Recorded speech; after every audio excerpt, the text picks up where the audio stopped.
Selamat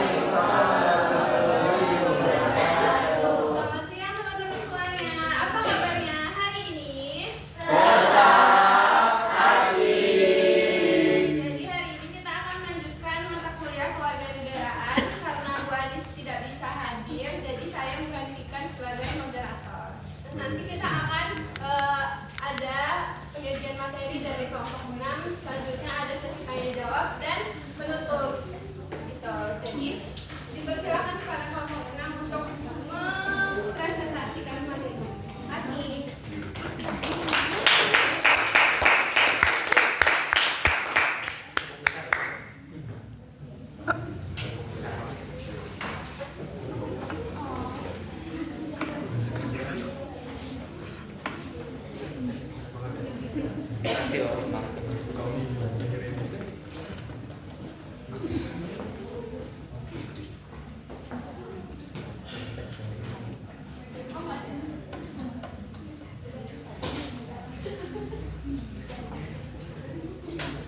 Assalamualaikum warahmatullahi wabarakatuh. Waalaikumsalam warahmatullahi wabarakatuh.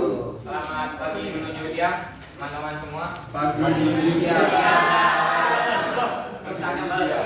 Nah, jadi aku tanya lagi ya, apa kabarnya hari ini? Asik. Oke, insya Allah masih pada semangat ya. Kami dari kelompok 6. Insya Allah akan presentasi setelah ini.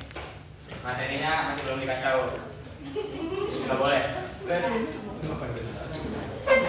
Kenal dulu, ayo. Untuk anggota dari kelompok 6 pertama ada saya sendiri, Pulo, namanya Ahmad Zaidan Alfarisi dengan NIM P01250002. Halo teman-teman, perkenalkan nama saya Nafisa Sefa Anindita dengan NIM belakang 036. Perkenalkan nama saya Kanya Anindita dengan NIM belakang 028. Saya Nasuki Nuralati dengan NIM belakang 038. Nama saya Nia Rahmana Alea dengan NIM belakang 042.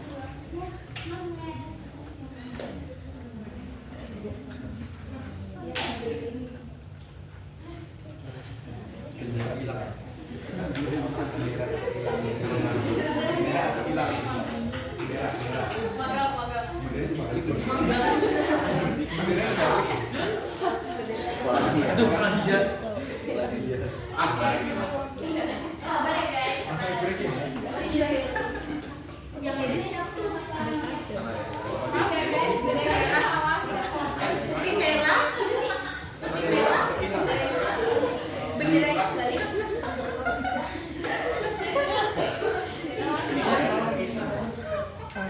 Tapi gue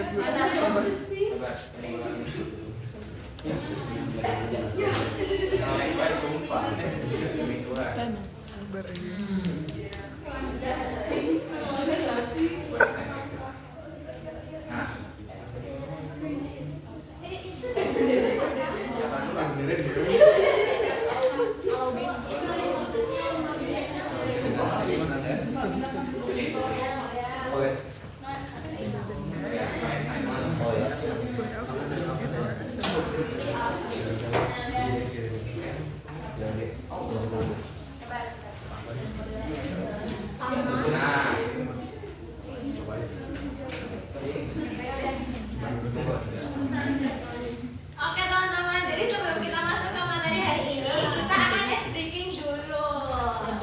Yeay, gitu dong. Oke, nah ice breakingnya itu namanya bendera atau silang. Nah sistemnya gimana sih? Jadi sistemnya kalau bendera itu tuh benar, kalau silang tuh salah. Jadi di sini tuh nanti cepet-cepetan ya teman-teman. Jadi nanti kita akan memberikan pernyataan tentang Indonesia. Nah teman-teman kalau merasa pernyataan itu benar, teman-teman langsung angkat tangan, terus kasih logo bendera gitu. Nah kalau salah, nanti teman-teman ngacung, terus langsung bilang gini silang-silang gitu, terus kasih alasannya apa gitu. Paham teman-teman? Oke lanjut. apa sih? Ini bendera, ini silang. Gini bendera, ini bendera, ini silang. Lo mau gini-gini? Terserah. Suara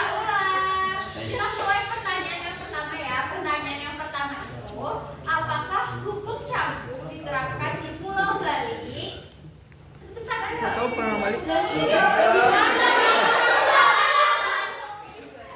Oke, dalam hitungan 3, 2, 1. Dania. Betul. Betul apa salah nih? Betul.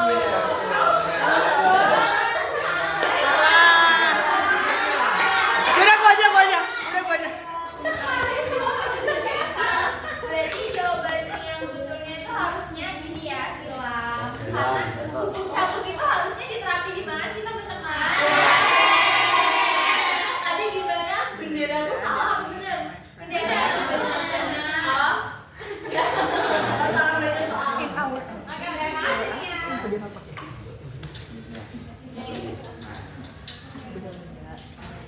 Selanjutnya, pertanyaan kedua.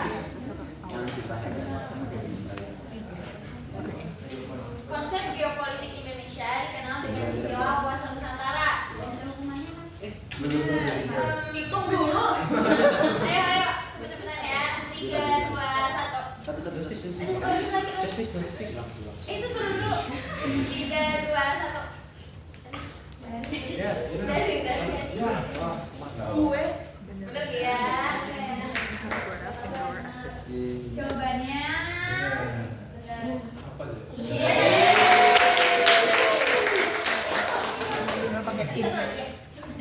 Satu lagi. Ya, sebentar teman-teman, nanti bakal dapat hadiah. Duk.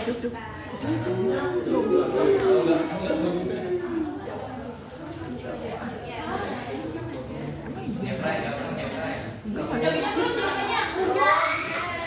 Ayo cepetan. 3, belum. 3, 2, 1. Nata, ayo. Jawabannya silang. Yang benar apa ya? Kalimantan.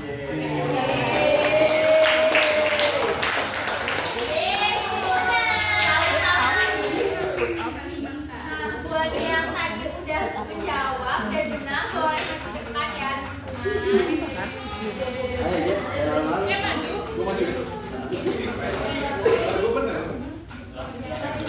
Apa? Mau diapain?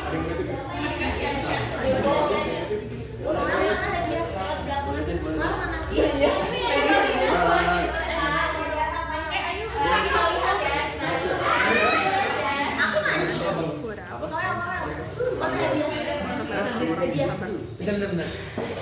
Itu tuh sebenarnya udah beli. Ani dulu aja. Ini direkam. Wah, Ani dulu aja. Selamat buat Natasha, jadi kita nanti hadiah satunya buat Ikip di game selanjutnya ya. Oke. Aktif masih banyak game lagi. Boleh balik ke tempat masing-masing ya. Terima kasih ya, Alfa. Itu bukan siapa? Punya gua. Oh iya, bener.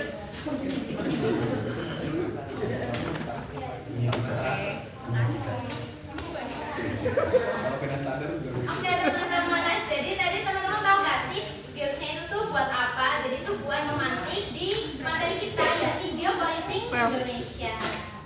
Oke, next. Oke, jadi materi kita hari ini tuh buat apa aja sih teman-teman? Nah, yang pertama itu adalah pengertian geopolitik. Yang kedua adalah pengertian wawasan Nusantara. Kemudian yang ketiga adalah geopolitik dan geostrategi. Yang keempat, faktor yang mempengaruhi wawasan Nusantara. Yang kelima, unsur-unsur dasar wawasan Nusantara. Dan yang terakhir, implementasi wawasan Nusantara.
Situasi inilah yang memantik kembali panasnya hubungan diplomatik pemerintah Indonesia dan Cina soal Natuna. Bedanya sama mana kita skip aja. Ini kita kirimin ke WA teman-teman. Bersendiri ya guys. Baik, selanjutnya kita langsung masuk ke materi yaitu geopolitik diartikan sebagai sistem politik atau peraturan dalam wujud kebijaksanaan dan strategi nasional yang didorong oleh aspirasi nasional, geografik atau kepentingan publik berada terletak pada pertimbangan geografi, wilayah atau teritorial dalam arti luas suatu negara yang apabila dilaksanakan dan berhasil akan berdampak langsung atau tidak langsung kepada sistem politik suatu negara. Jadi seperti yang kita tahu, Indonesia itu berada di wilayah yang sangat amat strategis, yaitu berada di dua benua Asia dan Australia dan dua samudra yaitu Pasifik dan India. Nah, dengan adanya keadaan dan posisi yang sangat amat strategis ini, Indonesia itu mempunyai banyak kekayaan yang sangat tinggi. Jika kita melihat kasus yang tadi itu perairan Natuna itu secara geopolitik yaitu mempunyai banyak kekayaan, sehingga tidak heran kalau perairan Natuna itu banyak banget negara yang mau mengambil keuntungan dari posisi itu. Nah, dari kasus tersebut juga kita dapat melihat bahwa penting untuk kita mengetahui bahwa geopolitik itu bisa menjadi dasar kita untuk berbangsa dalam menghadapi ancaman. Geopolitik bertumpu pada geografi sosial seperti hukum geografi mengenai situasi, kondisi atau konstelasi geografi dan segala sesuatu yang dianggap relevan dengan karakteristik geografi suatu negara.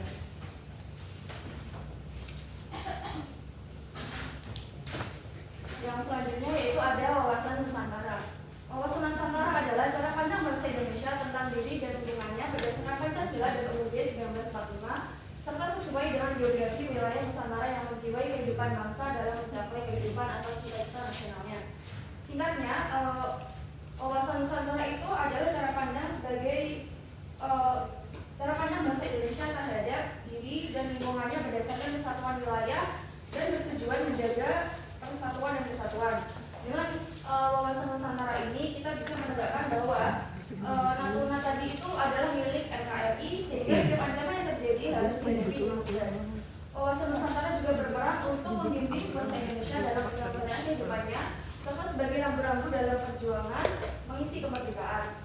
Yang kedua, untuk mengajarkan pentingnya membina persatuan dan kesatuan dalam segala aspek kehidupan dalam mencapai tujuan dan cita-citanya. Nah, hubungan wawasan Nusantara dengan geopolitik ini, geopolitik itu intinya tentang bagaimana cara bangsa Indonesia untuk memanfaatkan letak dan kondisi geografisnya untuk kepentingan nasional. Sementara itu untuk wawasan Nusantara itu intinya adalah pedoman bagi kita, yaitu bangsa Indonesia, untuk menjamin persatuan dan kesatuan wilayah dan segenap aspek nasional.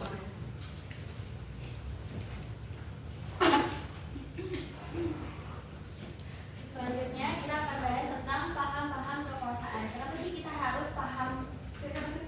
harus belajar paham-paham kekuasaan ini? Karena pemikiran paham kekuasaan itu yang nantinya akan membentuk geopolitik dan geostrategi yang nantinya akan kita bahas. Di sini ada 6 ya. Kita bersatu-satu. Yang pertama, paham pemikiran menurut Machiavelli. Machiavelli ini pada abad ke-17 dikenal lewat bukunya yang berjudul The Prince. Menurut Machiavelli, suatu negara itu akan bertahan apabila menerapkan 3 dalil penting. Yang pertama, segala cara ini dihalalkan dalam merebut dan mempertahankan kekuasaan. Yang kedua, untuk mempertahankan suatu rezim, politik adu domba atau divide et impera itu adalah sah. Yang ketiga, dalam dunia politik, yang kuat itu pasti yang bertahan dan yang menang. Jadi intinya, menurut Machiavelli, politik itu tentang hasilnya, bukan bagaimana cara mencapai si hasil itu. Jadi kalau misal caranya melalui kekerasan, ya itu sah-sah aja, itu wajar. Yang kedua, paham kekuasaan menurut Napoleon Bonaparte. Napoleon ini adalah tokoh revolusioner yang mempraktikkan teori si Machiavelli ini dalam bentuk nyata. Ia ini memperluas wilayah Prancis lewat invasi militer ke banyak negara di bagian Eropa. Kekuatannya ini didukung oleh logistik, ekonomi, dan moralitas tinggi dari rakyat Prancis. Tapi ekspansi militernya ini akhirnya jadi bumerang sendiri buat si Napoleon yang akhirnya mempercepat kejatuhan Napoleon. Jadi garis besarnya Napoleon ini nunjukin kalau kekuasaan politik ini masih ada hubungannya sama kekuatan militer. Yang ketiga, paham kekuasaan menurut Jenderal Clausewitz. Clausewitz ini adalah pemikir militer Prusia. Karyanya yang terkenal itu berjudul Von Krieg yang artinya tentang perang. Menurut Clausewitz, perang itu adalah pelanjutan politik dalam bentuk dengan cara lain. Jadi bagi Clausewitz ini, perang ini dilakukan untuk mencapai tujuan nasional suatu bangsa. Nah, pemikirannya ini mendorong Prusia untuk melakukan ekspansi yang akhirnya berujung pada Perang Dunia I. Jadi titik sederhananya, politik ini menentukan perang dan perang ini adalah alat politik. Yang keempat, paham kekuasaan menurut Feuerbach dan Hegel. Mereka ini membawa aliran filsafat materialisme dan idealisme.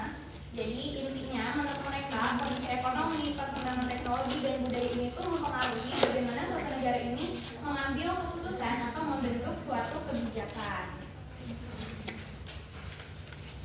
Nah, pemikiran si Feuerbach dan Hegel ini akhirnya jadi akar teori modern yang menjelaskan tentang hubungan ekonomi dan kekuasaan. Lanjut, yang kelima, paham kekuasaan Lenin. Lenin ini mengembangkan atau memodifikasi teori dari si Clausewitz tadi. Jadi kan kalau menurut Clausewitz, politik itu perang itu adalah alat politik. Nah, kalau menurut si Clausewitz, perang itu adalah alat perjuangan kelas dan revolusi. Menurut Lenin, kekerasan politik ini bisa digunakan untuk merebut kekuasaan demi kepentingan rakyat pekerja. Jadi Lenin itu menganut paham komunisme aja.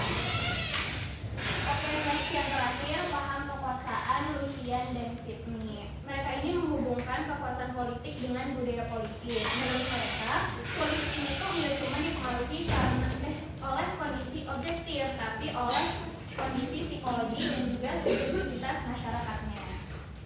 Next.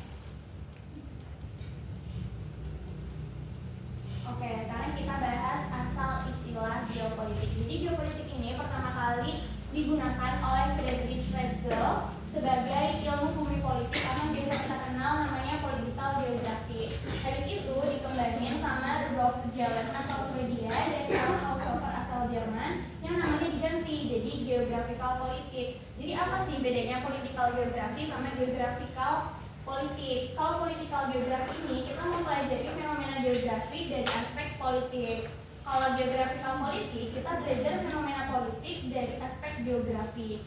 Jadi geopolitik itu mempelajari hubungan antara letak geografi suatu negara dengan kekuasaan, politik luar negerinya dan strategi nasionalnya. Kemudian geopolitik di Indonesia. Geopolitik Indonesia itu bagaimana bangsa kita itu melihat dan memanfaatkan kondisi geografisnya sebagai negara kepulauan untuk menjaga persatuan dan mencapai tujuan nasionalnya. Kemudian karena negara kita kan posisinya strategis ya di antara dua benua dan dua samudra. Jadi Indonesia ini menekankan bahwa kekuatan wilayah Indonesia itu harus dipakai untuk kesejahteraan bukan untuk ekspansi. Kemudian yang ketiga,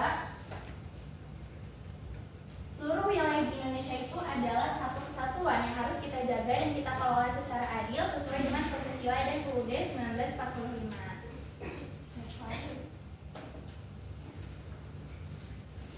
Kemudian geostrategi. Jadi geostrategi itu adalah cara suatu negara menggunakan kondisi geografi, sumber kekuatan nasional dan potensi wilayahnya untuk mencapai tujuan nasional. Emang apa sih pentingnya geostrategi itu?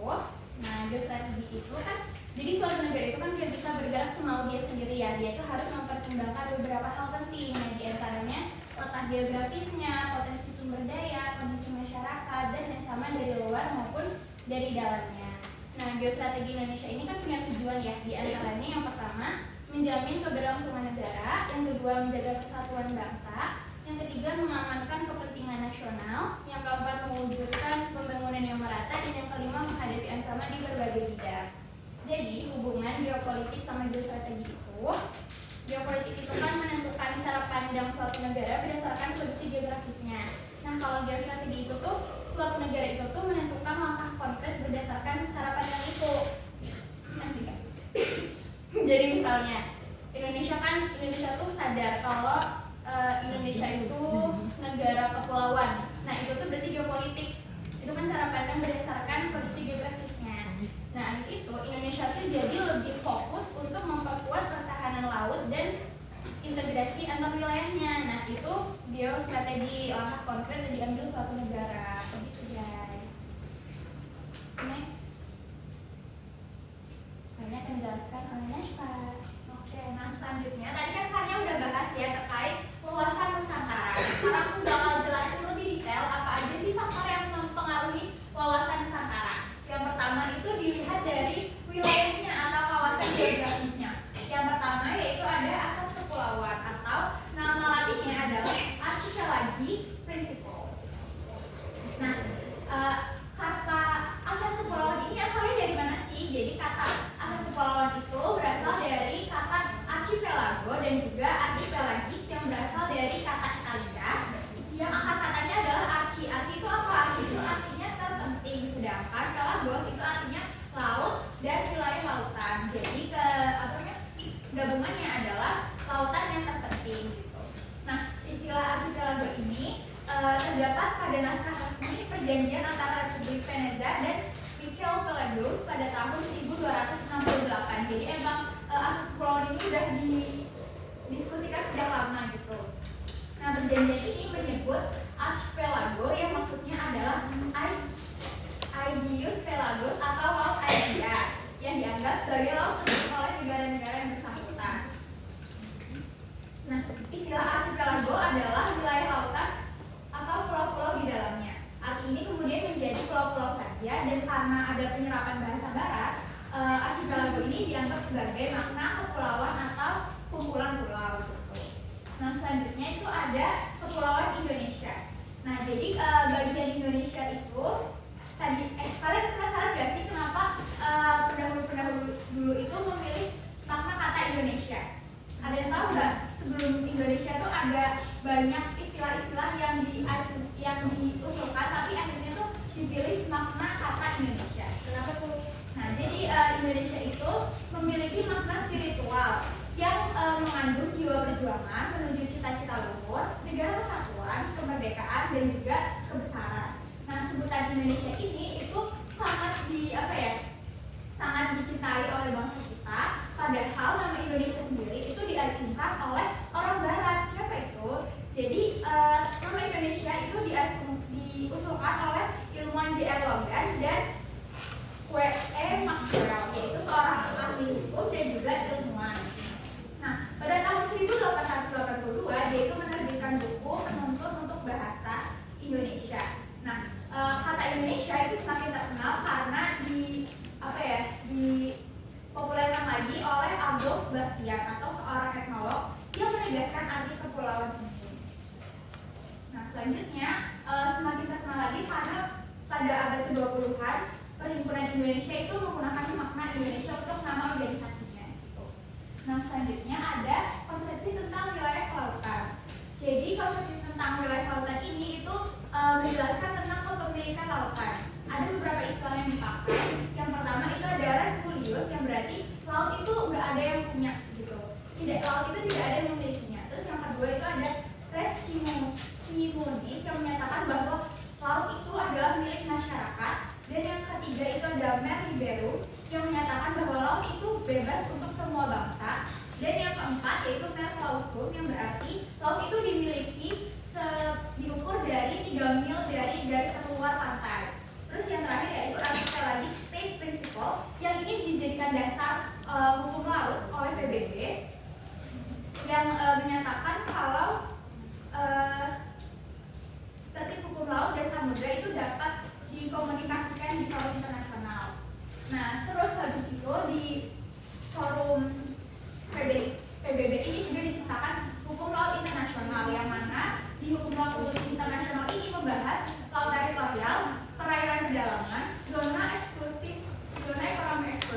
juga landas kontinen.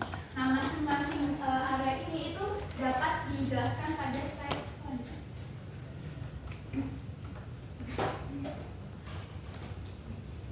Nah, ini. Jadi di sini ada gambaran tentang konsep wilayah lautan. Nah, untuk yang nah, itu kan ada perairan pedalaman ya di bagian A. Perairan pedalaman itu maksudnya adalah sebelah dalam daratan atau belah dalam dari garis pangkal. Jadi garis pangkalnya kan dari yang garis awal A itu ke batasan yang B. Terus kalau yang B itu menyatakan zona laut teritorial atau diukur 12 mil dari garis pangkal pantai. Terus yang C itu zona tambahan atau diukur 24 mil dari zona perairan pedalaman, dan yang D itu zona ekonomi eksklusif diukur 200 mil dari pedalaman pantai.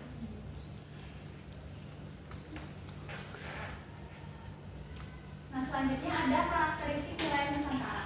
Karakteristik wilayah Nusantara ini menjelaskan istilahnya lokasi strategis atau geografi Indonesia, di mana diatur dua benua, yaitu benua Asia dan juga Australia, dan diatur oleh dua samudra, yaitu Samudra Pasifik dan juga Samudra Hindia. Nah, selanjutnya Indonesia ini terdiri dari 17.508 pulau dan luas seluruhnya adalah 5.193.250 km. Nah, selanjutnya ada perkembangan wilayah Indonesia. Sejak 17 Agustus 1945 sampai dengan 13 Desember 1957, wilayah Indonesia ini masih terdiri dari bekas jajahan Hindia Belanda berdasarkan ketentuan dalam Territoriale di Maritime Treaty Ordonansi tahun 1929, di mana batas wilayah laut Indonesia itu hanya sejauh 3 mil. Jadi laut teritorialnya itu masih sangat terbatas karena masih mengikuti hukum Hindia Belanda yang sebelumnya. Nah, terus ada deklarasi Juanda. Deklarasi Juanda ini dilaksanakan pada tanggal 13 Desember 1957. Tapi sebelum aku jelasin lebih detail terkait deklarasi Juanda, aku mau tanya, kalian ada yang punya uang 50.000 gak? Enggak. Gak ada yang pegang uang 50.000? Coba dong, yang punya uang 50.000 boleh ditunjuk nih. Minta dong. Wede. Jangan diminta. Bapak kenapa jadi begitu? Baru di situ lagi, dimasukin. Sini. Nah, sekarang aku tanya deh, mau dari nama Justice nih? Atau aku tanya ke kalian ya, yang punya uang 50.000. Kalian tau gak sih di uang 50.000 itu ada? Di situ dulu. Di uang 50.000 itu ada pahlawan internasional. Nah, adakah yang bisa menjelaskan siapa pahlawan internasional yang ada di uang 50.000 dan kenapa dia itu dinyatakan sebagai pahlawan internasional? Nanti kalau kalian bisa jawab, aku pasti 50.000 pertama. Serius gak?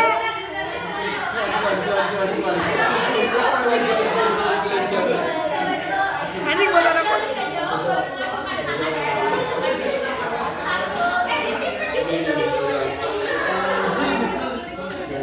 Oke, coba ya. 3, 2, 1.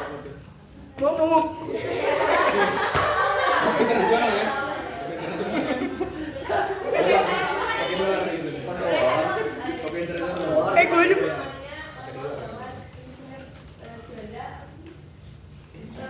Wijaya. Ya, terus statusnya tuh Indonesia. Kalau nggak salah tuh kayak dia jadi satu wilayah Nusantara. Pokoknya kayak nggak ada batas.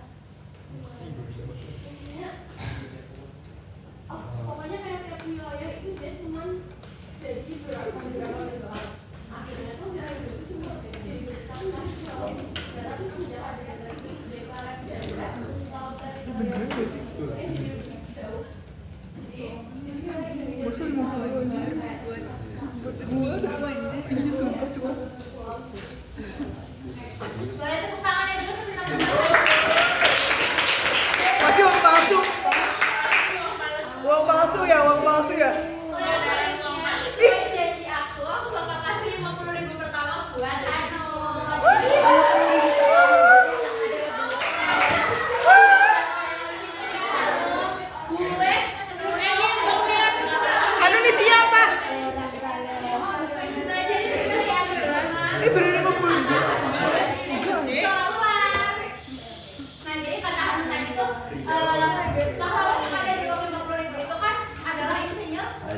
Haji Juanda Kartapolya.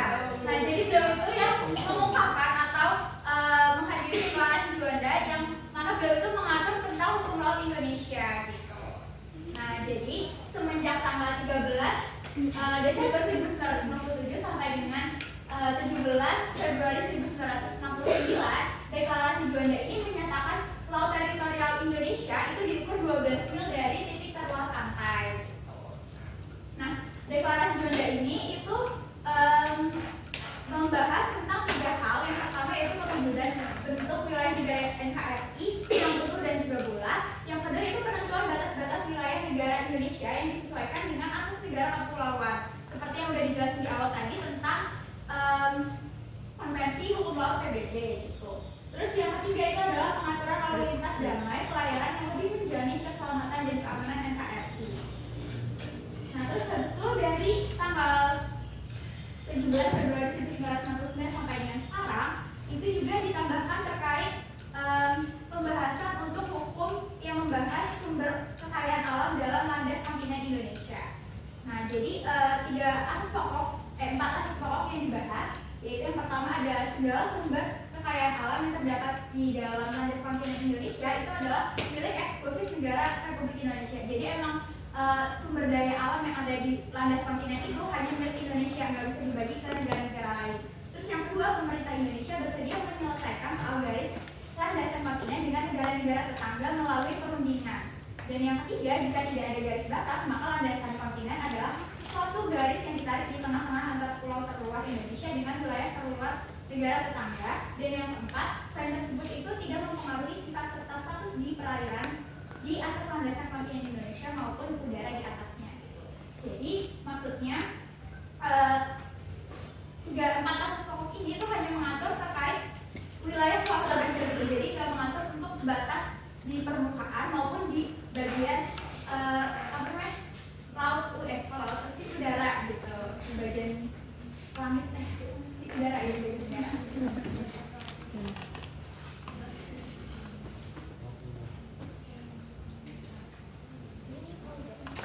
Nah, selanjutnya kita bakal main ice breaking. Jadi buat teman-teman yang udah lapar dan ngantuk boleh kita ice breaking sebentar ya teman-teman. Jadi ice breakingnya itu sambung kata depan. Jadi kita itu nanti bakal ngasih kata depan. Misal nih kata depannya itu BI. Berarti nanti dari Darin itu ngomong misal bias, terus habis itu nanti Alia lanjutin bi yang lain, terus nanti Grace lanjutin bi yang lain gitu. Nanti kita bakal ambil 3 peserta ke depan buat menjalankan presentasi.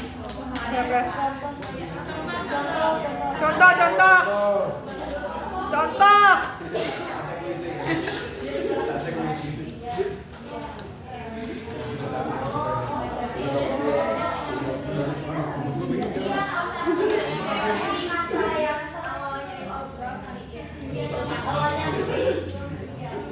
Jangan BI lah.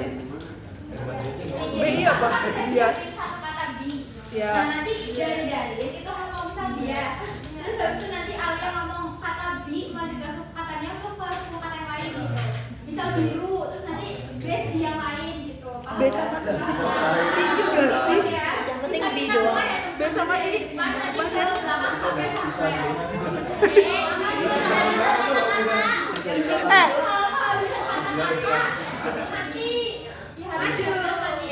B sama I kan dikit.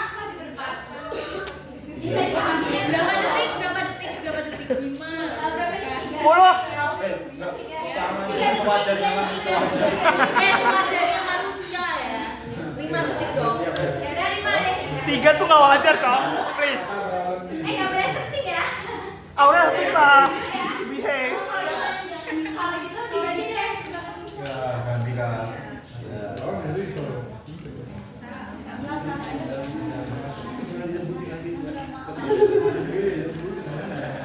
Katanya bebas kan? Bebas, tapi nanti yang sebutin katanya harus keras ya biar kedengeran sampai belakang. Oke. Gak boleh sama. Kalau misal DA terus bilang dan boleh nggak? Boleh. Dan. Tapi kalau yang udah disebutin sama peserta sebelumnya nggak boleh disebutin lagi. Baiklah. Oke. Kita mulai ya. Nggak nyampe Kata dulu kita. pertamanya Kayak mau gua. Sinar, siluman, silau. Sini. Seta. Hah? Lah.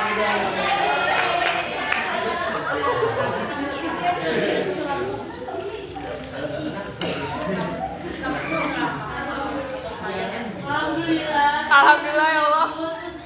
Nggak sampai belakang.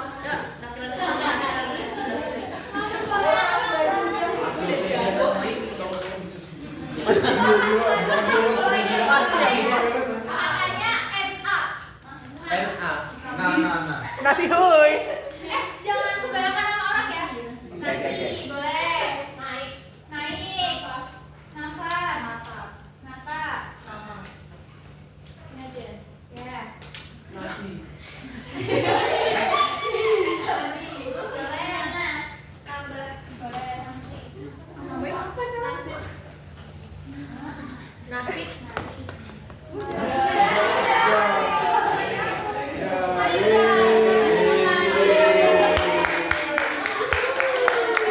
Udah mikir loh. Udah mikir kan? Nggak ada di pikiran.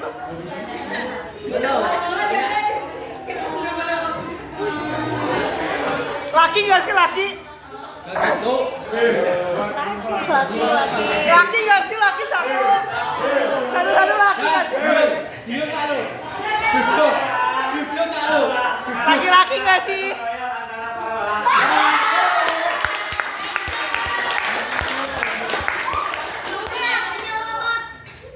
Makasih.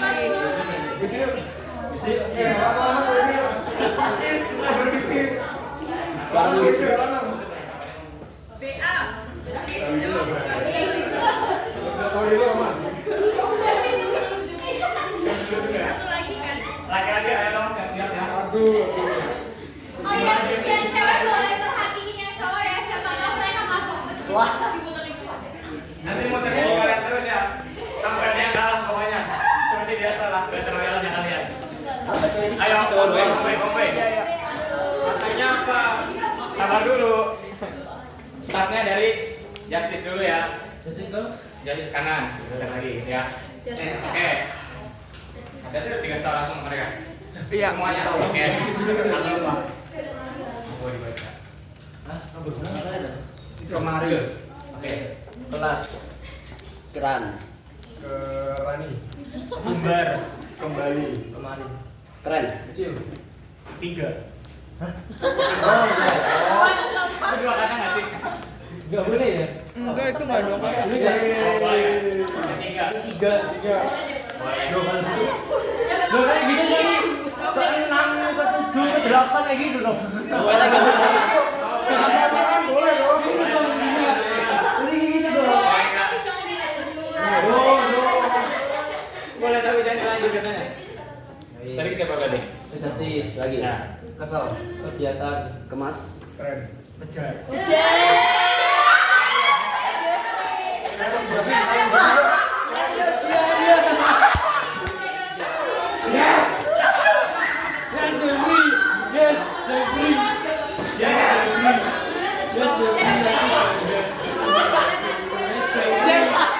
Jeff lah. yes Memang duo solid.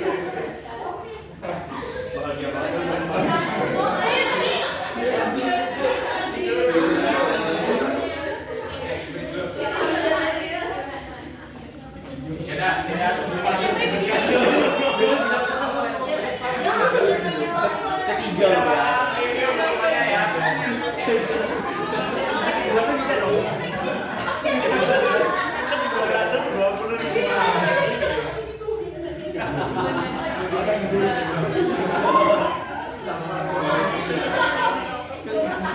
Untung boleh.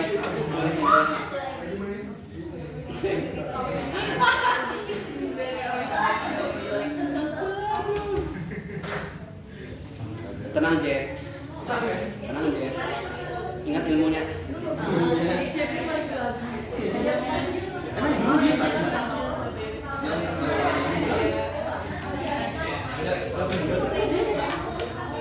Justice. Halo Justice.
Oh, aku kira apa itu ya? Boleh. Admin juga.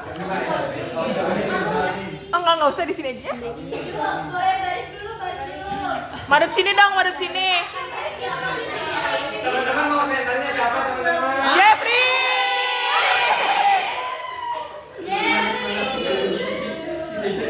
Kompor banget ini. Jadi bener manas-manas ini. Emang gitu noh tujuannya. Kemarin ini dari sini.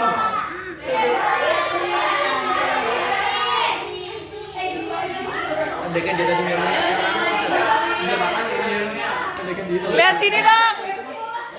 Mungkin banyak. Kalau tenang, kalau mikirnya tenang. Teramas bisa.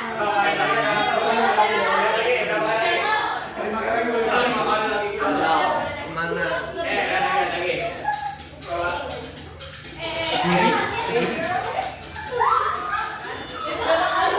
Awas, Jeffrey.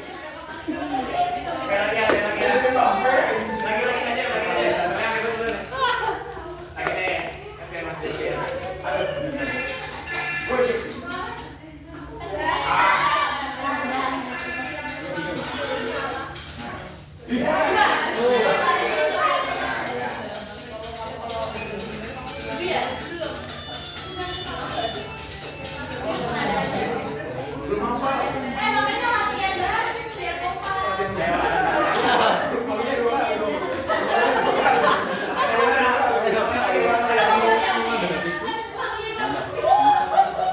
Kita kasih nama 3 kali lagi deh. Ayo kita bantu hitungin ya.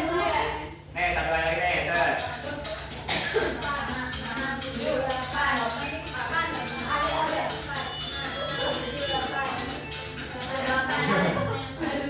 Lagi langsung.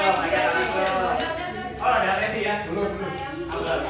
Lagi. 2 kali lagi, maksimal 2 kali lagi. Ya, sedikit.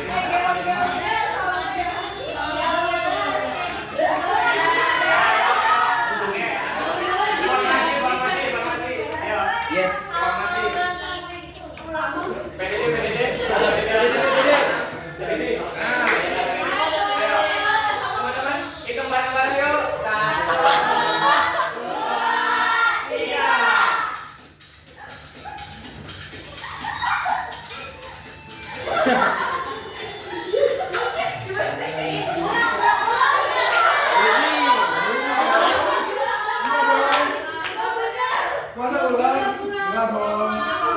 Masa ulang?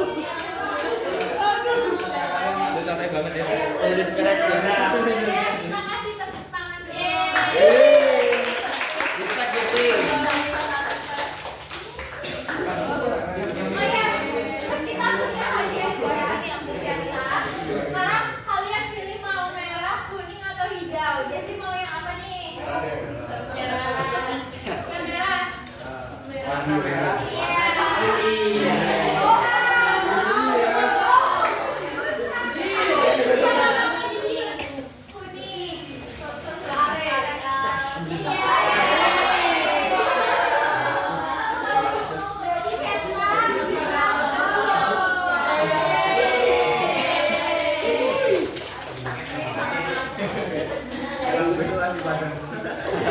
Mau warna apa?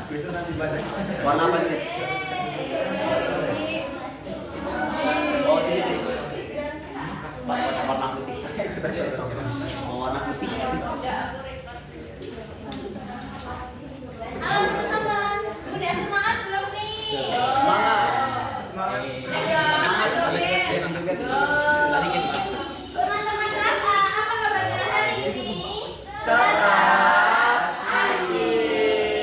Oke, jadi di sini saya izin menjelaskan dan juga menambahkan materi yang sebelumnya sudah disampaikan oleh teman saya. Nah, di sini saya akan menjelaskan mengenai unsur-unsur dasar wawasan Nusantara, di mana materi ini juga gak kalah penting buat teman-teman pahami dan juga mindful ya. Nah, jadi di wawasan Nusantara ini di bagian unsur-unsur ada 3 nih teman-teman. Ada unsur wadah, ada unsur isi dan juga tata laku. Nah, dalam konteksnya unsur wadah dan juga isi di sini merupakan penerapan geopolitik Indonesia Indonesia yang harus dijiwai oleh Pancasila dan UUD 45 guna menjadi inspirasi untuk memakmurkan dan mensejahterakan rakyat Indonesia bersama. Nah, jadi nanti yang akan kita pelajari di unsur isi dan juga unsur wadah ini itu tuh bagaimana sih wilayah di Indonesia tuh bisa menjadi berguna bagi rakyat Indonesia. Nah, kemudian yang dalam penerapannya itu di sini nanti kita akan membahas bagaimana semangat persatuan dan kesatuan itu sangat penting untuk kita itu menjalankan kehidupan sehari-hari, sebagaimana untuk kita tuh melihat bagaimana sih sejarah Indonesia dulu. Nah, seperti yang kita tahu teman-teman bahwa Indonesia dulu kan pernah dijajah nih sama negara luar kayak Cina, Jepang, Amerika dan sebagainya. Nah, di sini kenapa sih kita bisa merdeka dan bisa belajar di sini juga? Karena adanya semangat persatuan dan kesatuan. Jadi mereka tuh sadar kalau kita mau bersatu, jadi kita harus penting untuk adanya semangat persatuan dan kesatuan. Oke, yang pertama adalah unsur wadah. Nah, di unsur wadah sendiri ini ada 3 teman-teman. Nah, yang pertama ini adalah wujud wilayah. Nah, seperti yang kita ketahui bahwa negara Indonesia itu memiliki pulau dari Sabang sampai Merauke, jadi beribu-ribu pulau. Namun batas wilayahnya itu ditentukan oleh apa gitu sih teman-teman? Jadi batas wilayah yang ditentukan oleh negara Indonesia itu tuh seperti lautan yang dimana di dalamnya itu terdapat gugusan ribuan pulau yang dimana ada perairan.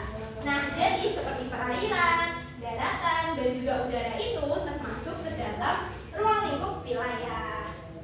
Nah, kemudian oleh karena itu kan kita memiliki daratan, lautan, jadi kita tuh terhubung gitu teman-teman. Seperti yang kita tahu bahwa negara Indonesia itu adalah negara agraris dan maritim. Kita negara agraris itu memiliki sawah, kebun, terus gunung dan banyak ya teman-teman. Dan maritim seperti kita memiliki sungai, laut, selat dan sebagainya. Nah, di letak geografis Indonesia ini berada di posisi silang dunia seperti yang ada di gambar ini teman-teman. Jadi di sini itu adalah Indonesia, itu diapit teman-teman oleh posisi silang. Jadi di sini ada Samudra Hindia dan di sana Samudra Pasifik, dan yang sini benua Australia dan yang di atas itu benua Asia. Nah, jadi kenapa sih kita dulu juga dijajah gitu ya? Karena kita itu berada di posisi silang, di mana kita itu punya banyak rempah-rempah potensi sumber daya alam yang bisa dimanfaatkan oleh orang luar. Kayak kita dulu kan belajar sejarah nih, kenapa sih mereka mau menjajah dan mengapa mereka menggunakan rempah-rempah?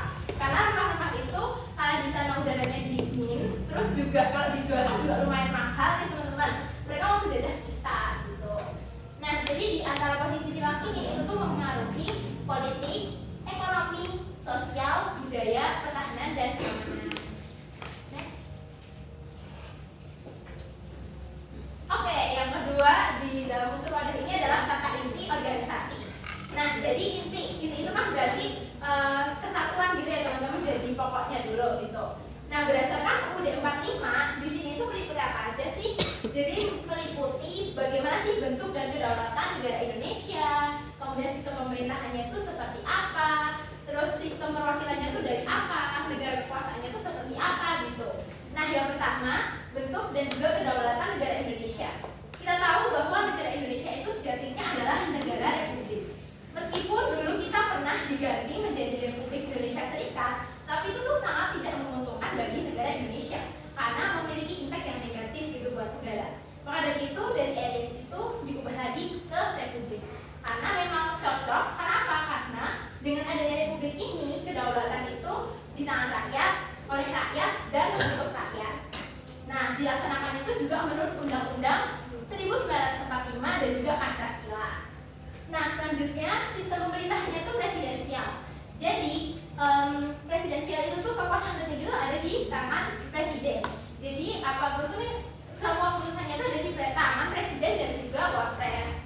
Nah, kemudian kekuasaannya itu selain itu juga apa sih? Nah, seperti yang udah dijelasin di kelompok sebelumnya, di kelompok 5 itu tuh kita kan belajar tentang rule of law.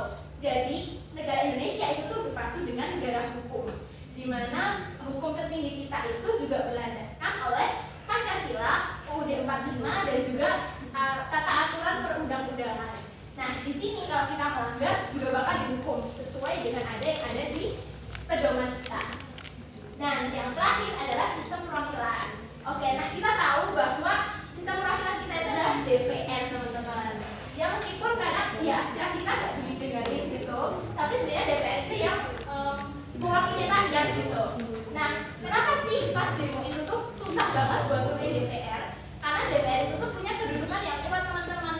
Jadi kalau kita mau nurunin pun juga ada syarat-syaratnya yang benar-benar harus dijalani itu secara runtut gitu. Nah, sehingga si DPR itu nggak bisa dibubarin oleh presiden. Yang bisa bubarin DPR itu sebenarnya juga rakyat sendiri. Serta DPR itu merupakan anggota MPR. Oke, lanjut. Nah, selanjutnya itu adalah tata kelengkapan organisasi. Nah, tadi itu kan inti. Nah, sekarang kelengkapan organisasinya. Nah, jadi itu apa sih sebenarnya tata kelengkapan organisasi? Jadi di sini itu menekankan bahwa kesadaran bernegara dan berpolitik yang dimiliki oleh seluruh rakyat. Nah, ini tuh meliputi apa aja? Meliputi partai politik, kemudian organisasi masyarakat atau golongan, dan juga seluruh aparatur negara. Nah, tujuannya apa sih? Tujuannya untuk menciptakan demokrasi konstitusional yang sesuai dengan UUD 45 dan juga Pancasila. Jadi seperti kita ketahui teman-teman bahwa Pancasila sila keempat itu kan menekankan demokrasi. Nah, seperti contoh di gambar ini, kan kita udah 17 tahun nih, pasti udah pernah kan kayak pilpres gitu. Terus habis itu juga pilpres, terus pilkot gitu. Nah, teman-teman itu jangan golput karena satu suara kita tuh berarti banget buat masa depan negara Indonesia. Jadi apapun keputusannya itu juga ada di tangan apa yang kita coblos gitu. Jadi sebelum kita mencoblos, memvote, itu tuh kita lihat dulu gimana sih dia itu tuh latar belakangnya sebelum maju diri jadi presiden ataupun yang ada di pilihan itu. Gitu. Boleh di next. Nah, kemudian unsur yang kedua itu adalah isi wawasan Nusantara. Nah, isi wawasan Nusantara itu mencakup aspek apa aja sih? Nah, yang pertama itu adalah cita-cita bangsa Indonesia dalam pembukaan UUD 45. Di mana yang pertama cita-citanya itu negara Indonesia adalah negara yang merdeka, bersatu, berdaulat, adil dan makmur. Kemudian yang kedua, rakyat Indonesia yang berkehidupan kebangsaan yang bebas. Dan yang terakhir itu adalah pemerintahan negara Indonesia melindungi segenap bangsa Indonesia dan seluruh tumpah darah Indonesia dan untuk memajukan kesejahteraan umum, mencerdaskan kehidupan bangsa dan ikut melaksanakan ketertiban dunia yang berdasarkan kemerdekaan, kedamaian abadi dan keadilan sosial. Nah, itu tadi kan termasuk cita-cita nih di bangsa Indonesia. Kemudian kita masuk asas keterpaduan aspek kehidupan nasional. Nah, yang pertama itu kesatuan wilayah. Kayak yang udah aku sebutin tadi sebelumnya. Jadi kan wilayah kita itu tuh terdiri dari lautan, daratan, udara, dan juga aparatur yang ada gitu ya. Nah, di sini itu meskipun wilayah kita tuh dari Sabang sampai Merauke, beribu-ribu pulau, beribu-ribu suku gitu, tapi kita tuh tetap satu kesatuan wilayah, yakni wilayah Indonesia. Kemudian yang kedua adalah kesatuan politik. Nah, di sini tadi kan sudah saya sebutkan sebelumnya. Jadi di sini itu artinya UUD dan juga politik pelaksanaannya serta ideologi dan juga identitas nasional. Gimana sih kedaulatan negara Indonesia? Gimana sih politik Indonesia itu?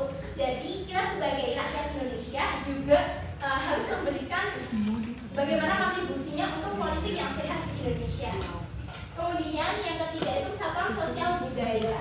Nah, di sini teman-teman ada yang mau ngasih contoh gitu nggak? Gimana sih kesatuan sosial budaya itu? Boleh dong raise hand. Sosial budaya. Jadi kayak gimana sih kenapa kita harus sosial budaya itu harus menyatu gitu? Ada yang mau raise hand nggak? Gampang kok. Dan nanti dapat hadiah nih. Indomie sedap. Dan capek ya teman-teman ya.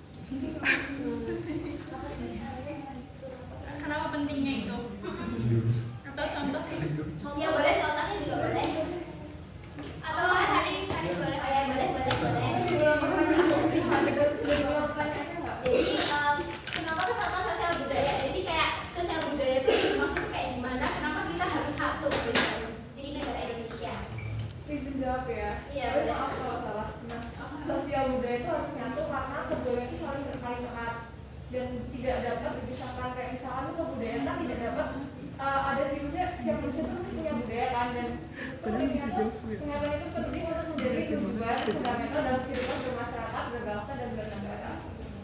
Oke, Nabi, terima kasih. Tepuk tangan dulu dong. Ada mau F atau G? Nggak tahu. G. Oke, benar ya. Indomie. Bukan. Indomie. Itu kan bilang Indomie. Ya, buat kami. Terima kasih. Lah kok nggak Indomie?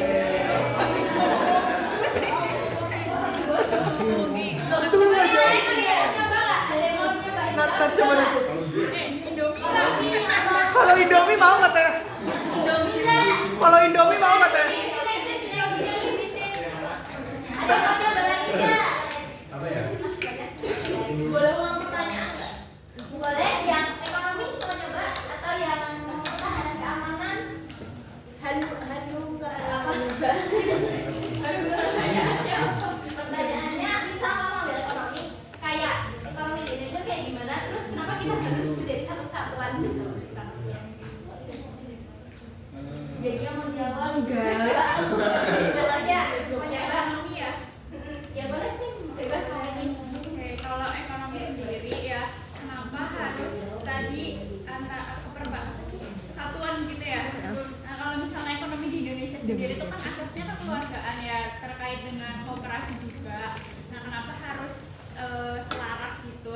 Karena ekonomi memang tonggaknya negara pasti kan. Ketika ekonomi baik, otomatis warganya juga akan sejahtera. Nah, kalau ekonomi tadi ya tentang kooperasi, terus ada juga pajak kan kita supaya kekayaan itu nggak hanya di beberapa orang, tapi enggak juga sih karena ya berbeda dengan kenyataannya gitu. Oke, beri apresiasi. Ada mau M atau G? Indomie. Ya ada Indominya boleh. Tadi dia apa? Tadi dia G, ada Bobogi. M ya. Balik aja ke sini. M ya. M Bobogi lagi setuju. MBG katanya. Udah berani. Ajib. Dari mana tuh dari mana? M-nya dari mana ya? Mokolatos banget. Dia manis, kayak itu gurih.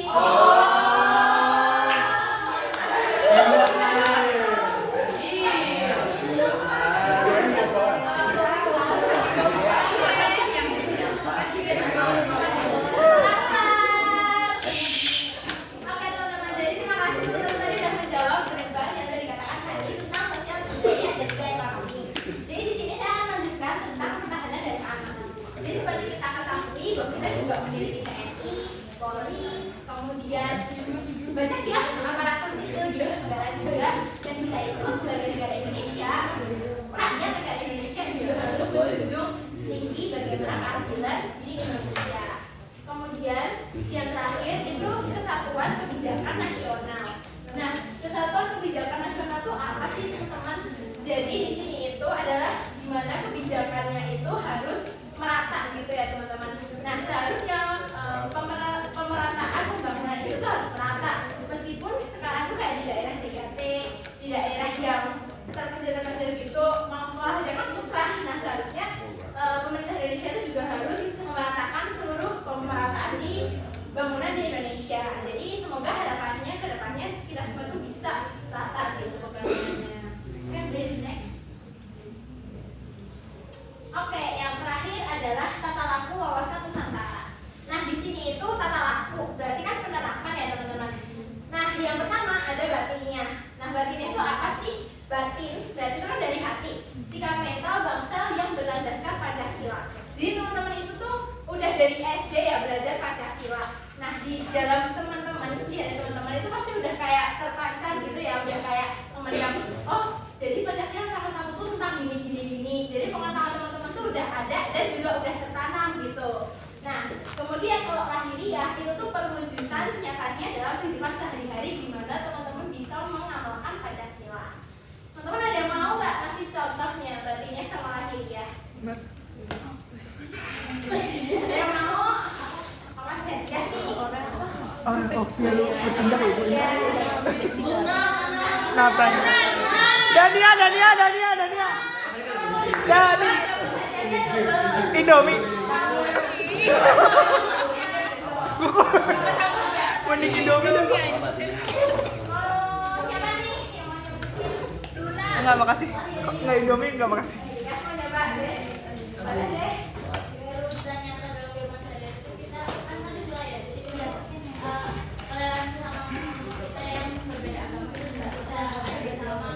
Jam berapa kan? Terima kasih, Grace. Mau siapa, Kak?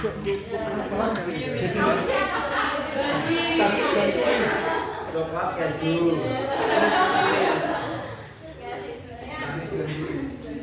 Terima kasih. Saya mau coba yang tadi.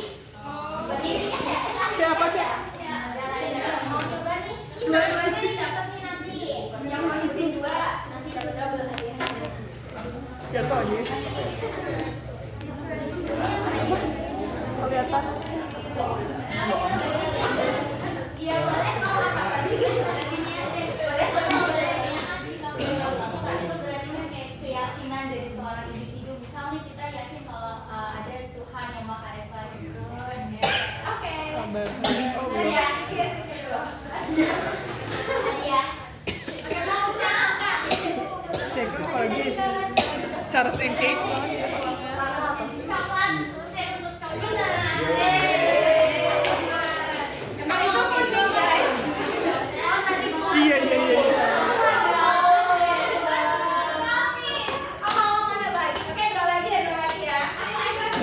Oke, boleh deh. Majonis.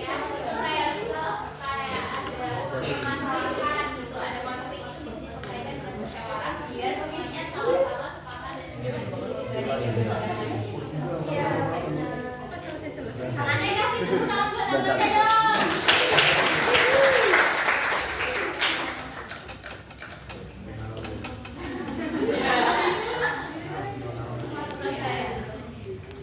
Kalau aku buat ini ya, itu kayak paling menghargai gitu dari kita kayak kan kita berbeda-beda kan, jadi kita harus saling menghargai. Oke, terima kasih. Tepuk tangan dulu buat Kak atau P? Oh, Kak P ya. Oke. Sebenarnya sama aja sih. Oke, Kak siapa tadi Kak? Kak itu kotak.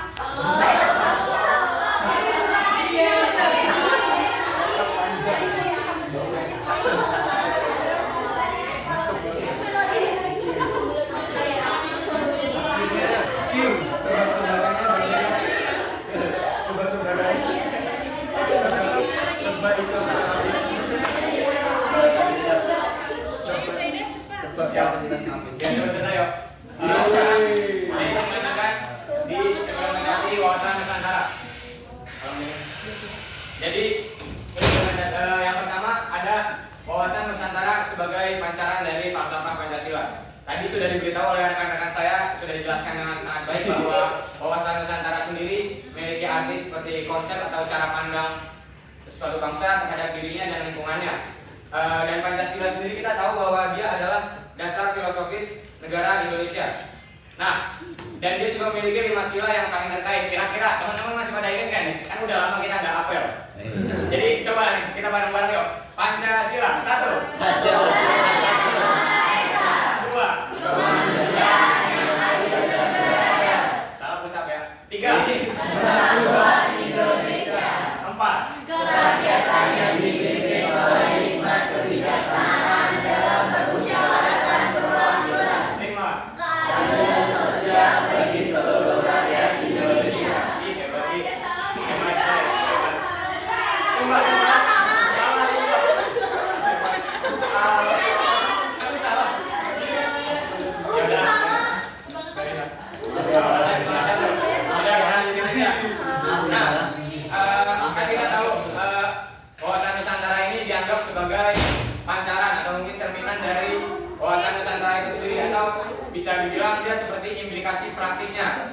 dari wawasan Nusantara. Karena kenapa? Karena wawasan Nusantara ini dia menerjemahkan nilai-nilai filosofis Pancasila ke dalam kehidupan berbangsa dan geopolitik.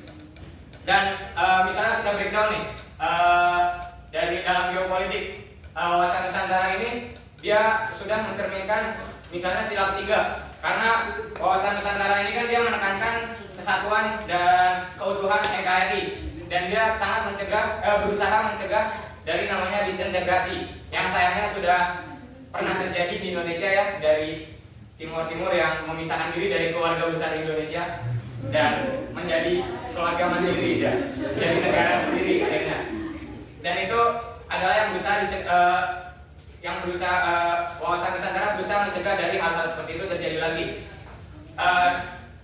Berbeda dengan teori geopolitik dari Friedrich Ratzel, kalau nggak salah namanya, dari beliau itu hidupnya di abad 19. Beliau berkata kalau teori geopolitik menurut beliau itu adalah suatu negara adalah seperti organisme hidup yang mana ia terus tumbuh dan berkembang. Dan dia juga mengumpamakan bahwa negara itu sebagai ruang yang berisi masyarakat, dan tanda atau cara negara itu tetap eksis adalah dengan melakukan namanya hukum ekspansi atau kasarannya penjajahan. Karena di zaman itu masih relevan, abad 19 Indonesia aja masih Hindia Belanda kan waktu itu, masih belum menjadi yang seperti sekarang. Jadi berbeda sama sekarang, kalau wawasan Nusantara ini nggak menekankan ke ekspansi, dia nggak mau memperluas, jadi cuma sekedar gimana caranya NKRI ini tetap satu dan tetap utuh gitu. Kemudian bisa di next. Oke, kemudian ada wawasan Nusantara dalam pembangunan nasional. Dibagi menjadi 4 poin dari buku. Yang pertama itu perwujudan Kepulauan Nusantara sebagai satu kesatuan publik. Jadi seluruh wilayah Indonesia dengan segala isinya dan dari pusat sampai ke batasnya, baik di daratannya, lautannya maupun udaranya, itu milik bersama dan sejatinya kita memiliki hak untuk memanfaatkannya, tapi diatur oleh pemerintah. Terus keanekaragaman suku, budaya, dan bahasa daerah serta agama yang kita anut tetap dalam satu kesatuan bangsa Indonesia. Kemudian ada yang B, perwujudan Kepulauan Nusantara sebagai satu kesatuan ekonomi. Jadi Indonesia ini negara yang kaya, baik dari segi misalnya rempah-rempah mungkin, atau sumber daya alam lain seperti misal kalau dari lautan ikan-ikannya banyak, emasnya juga banyak, dan nikel sampai Bapak Bahlil suka itu kan. Terus maaf sebut. Terus kekayaan itu di wilayah Nusantara sejatinya adalah modal milik kita bersama. Modal buat apa? Bukan buat bisnis pribadi, tapi harusnya buat modal untuk kita mensejahterakan masyarakat secara merata, bukan hanya di Pulau Jawa seharusnya. Kemudian tingkat perkembangan ekonomi kita harusnya seimbang di seluruh daerah ya. Lagi-lagi bukan hanya Jawa, walaupun kata ID Jawa adalah kunci, tapi tetap yang lain juga harus disamaratakan pembangunan dan ekonominya. Yang sayangnya mungkin belum terlalu terrealisasikan karena di Kalimantan aja katanya jalannya masih pakai terenggiling katanya. Bercandaannya ada. Terus sorry kalau Kalimantan. Terus kemudian yang C, bisa next. Kemudian ada perwujudan Kepulauan Nusantara sebagai satu kesatuan sosial budaya. Nah, masyarakat Indonesia ini kan kita punya corak budaya yang sangat banyak. Misalnya kita orang Jawa punya budaya begini-begini. Misalnya di Jawa kalau di gunung-gunung suka naruh sesajen, katanya biar nenek moyangnya tenang gitu. Padahal mah yang makan kita juga. Nah terus atau di budaya-budaya lainnya, ya walaupun dengan corak itu kita harus tetap pada hakikatnya kita ini tetap satu kesatuan. Tetap bagaimana caranya kita mengusahakan keberagaman budaya itu sebagai kekayaan dan bukan pengadu keren-kerenan. Itulah istilahnya. Jadi masyarakat Indonesia harus memiliki kehidupan yang serasi dengan tingkat kemajuan yang merata dan seimbang sesuai dengan kemajuan bangsa kita. Dan apabila ada budaya asing misalnya, kita bisa mengambil sisi positifnya saja dan menghindari yang buruknya. Jadi kita bukan anti budaya bangsa lain, tapi kita bagaimana caranya tetap mengambil sisi positifnya selama itu tidak bertentangan dengan norma budaya dan norma moral kita. Terus Yang terakhir ada D. Perwujudan Kepulauan Nusantara sebagai satu kesatuan pertahanan keamanan. Jadi segala bentuk ancaman yang mengancam satu pulau atau satu daerah misalnya, itu kita anggap sebagai ancaman untuk seluruh Indonesia. Walaupun yang diancam cuma di satu daerah. Kita ambil contoh kemarin saat Raja Ampat lagi viral-viralnya itu. Nah itu kan yang rewel istilahnya nggak cuma orang di Raja Ampat itu, tapi seluruh Indonesia. Dan saya cukup respect karena kita usaha minimal kita ya ikut menyebarluaskan dengan mungkin repost IG gitu, misalnya repost di SG Save Raja Ampat, wah keren banget. Terus ada juga yang mengeluarkan sebagian hartanya, mungkin walau hanya 1.000-2.000 mungkin ikut membantu. Dan walaupun saya sendiri juga kurang tahu apakah Raja Ampat masih dirusak atau gimana, tapi intinya kita sudah berusaha. Dan kita sebagai rakyat Indonesia, tiap warga negara itu harus berkontribusi dalam membela negara kita, dalam membela bangsa Indonesia. Bisa dengan cara misalnya laki-laki ikut jadi TNI, keren sangat-sangat. Terus membela Indonesia, bisa diajak war misalnya di Papua. Nah itu kan bisa mendamaikan nih. Terus biar dia nggak terdisintegrasi. Nah itu misalnya kita jadi tentara, tapi tentara baik ya, tentara jahat yang main tembak aja. Terus bisa juga kita mungkin jadi guru mengajarkan tentang Pancasila dan lain-lain kepada murid-murid supaya mereka jadi nasionalis gitu. Nah, oke, bisa dilanjut. Next.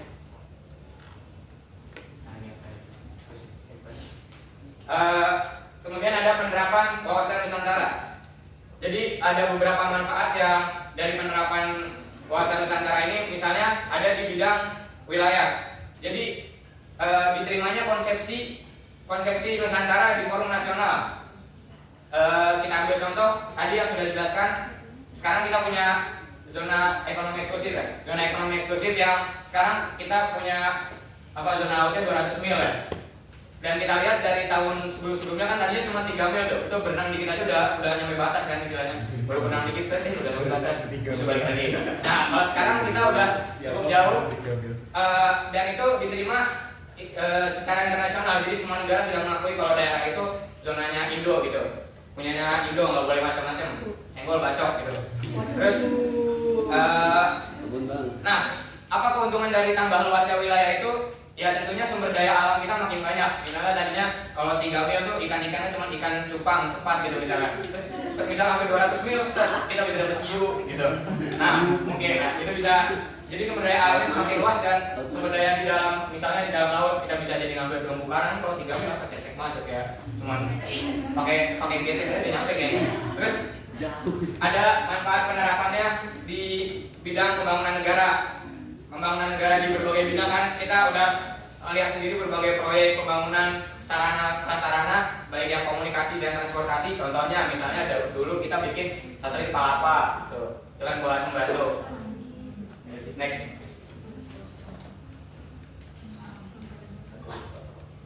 Yang terakhir ada hubungan wawasan Nusantara dan ketahanan nasional.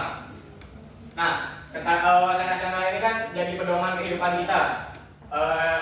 Agar pembangunan dan lain-lainnya itu sesuai dengan cita-cita dan tujuan bangsa Indonesia. Nah, dalam mewujudkan cita-cita kita itu banyak tantangan yang kita hadapi dalam pembangunan, sehingga diperlukannya yang namanya ketahanan nasional untuk mendukung keberhasilannya. Nah, jadi fungsinya wawasan Nusantara itu sebagai arah pembangunannya, dan ketahanan nasional itu memastikan proses untuk mencapai tujuan itu dapat berjalan dengan efektif dan sebagaimana mestinya. Jadi hubungan antara keduanya itu mereka saling mengisi agar gimana caranya kita bisa mencapai tujuan dan cita-cita kita sebagai bangsa Indonesia.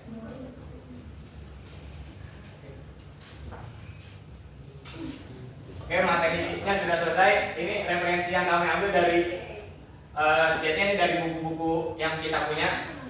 Buku KWN yang kita punya. Next.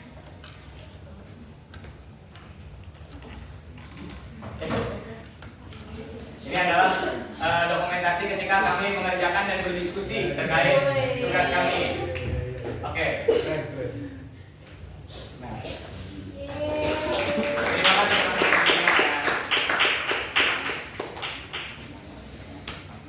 Oke, karena kita sudah selesai dalam sesi pemaparan materi. pertanyaan terkait materi-materi yang sudah kami sampaikan. Kiranya di antara para saudara yang mulia ada yang memiliki pertanyaan terkait apa yang sudah kami sampaikan, kami akan menjawabnya sejauh bacaan kami dan juga kemampuan kami. Oh, kami beri kesempatan untuk 3 orang saja. Ayo, apa sudah ada siap? Ayo, 1, 2, 3. Indomie.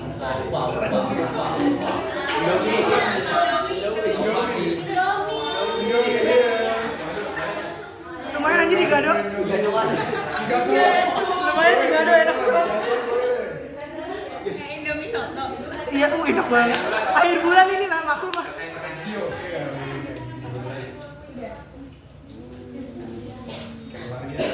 Bener Indomie.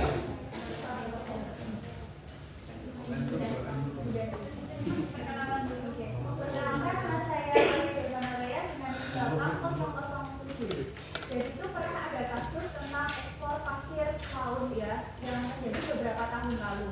Nah, dampaknya itu akhirnya tuh batas laut yang ada di Indonesia itu menjadi berkurang. Akhirnya di tahun baru-baru ini, di tahun 2024-2025, dikeluarkan peraturan undang-undang dari MA sudah dilarang untuk melakukan ekspor pasir laut. Nah, lalu pertanyaan saya, jika dibandingkan dengan ancaman geografi lainnya seperti pulau-pulau yang terpencil terus kemudian berpotensi untuk dicuri, kemudian adanya berita penjualan pulau, dan juga tadi penjualan pasir-pasir pantai itu, menurut kalian itu yang lebih berpotensi itu yang mana? Yang lebih berpotensi dalam apa ya?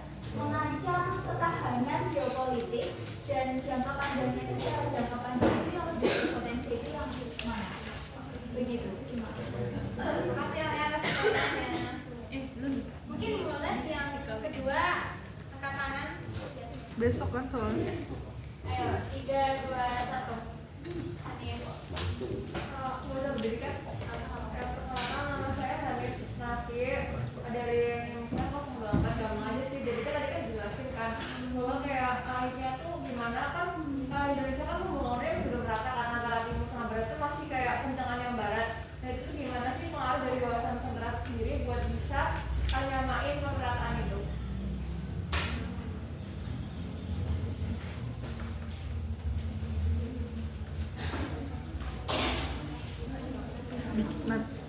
Bikin suratnya dulu apa TTD dulu? Maksudnya ngasih suratnya dulu apa TTD dulu? Jadi harusnya. Satu lagi namanya. Kirim ke Indomie. Lewat ijah kan? Oke, singkat saja, perkenalkan nama saya Muhammad Alfa Alaudin dengan NIM ujung 033. Saya ingin bertanya, tadi kan di politik dijelaskan pertahanan dan keamanan tuh berpengaruh lah. Sebenarnya emang seberapa proper sih pertahanan dan keamanan kita ini di negara kita? Apakah emang sudah benar-benar berhasil untuk menjaga Indonesia? Dan emang apakah benar-benar kuat, sekuat itu pertahanan negara kita? Terima kasih. Always.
penting. Tetapi tidak bisa kita semata-mata tuh jadi kayak santai-santai aja karena ya kita udah punya pertahanan dan juga apa ya alat yang memadai gitu. Karena kekuatan ini tuh harus diperkuat dengan modernisasi alutsista, pengembangan industri pertahanan lokal, penguatan perbatasan dan ketahanan militer agar siap menjadi skenario ancaman yang lebih kompleks di masa depan. Apakah cukup menjawab Pak? Makasih.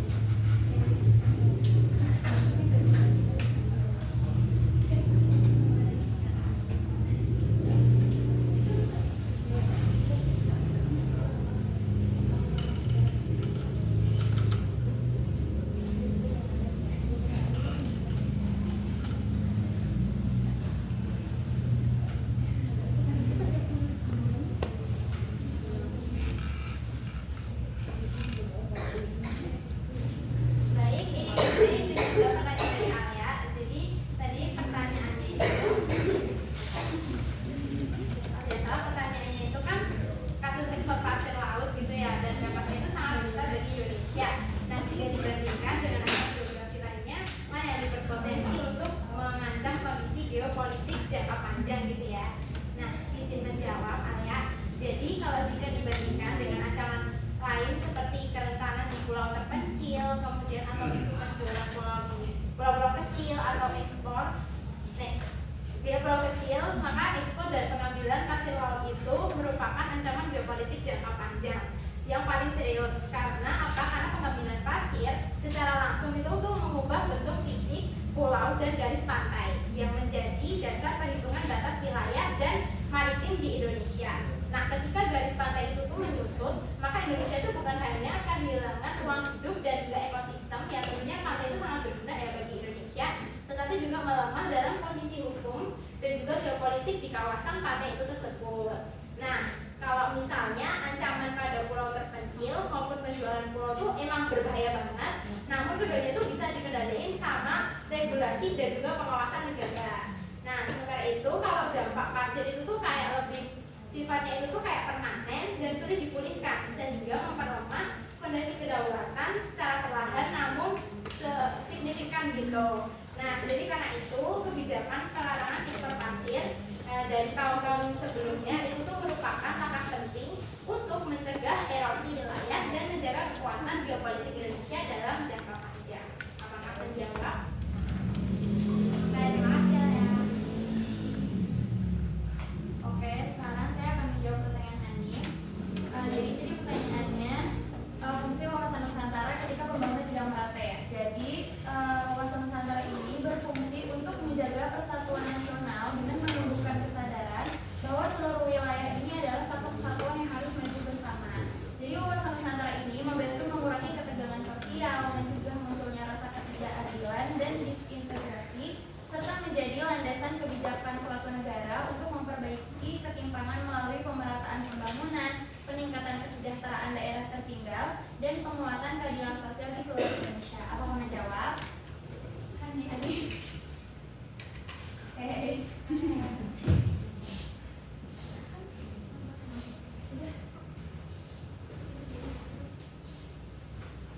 Oke, cukup sekian presentasi dan sesi Q&A dari kelompok 6. Kami mohon maaf apabila kami ada salah kata dan salah perbuatan. Mungkin cukup sekian yang bisa kami sampaikan. Assalamualaikum warahmatullahi wabarakatuh.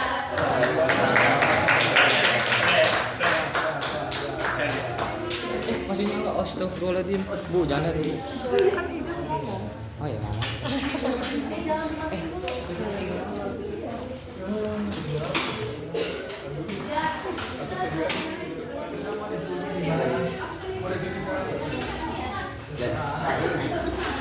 Teman-teman saya lagi lanjut apresiasi dari kelompok 6. Tadi yang sudah disampaikan oleh kelompok 6 dapat bermanfaat bagi kita semua dan menambah ilmu pengetahuan kita ya. Kemudian kebetulan juga karena waktunya sudah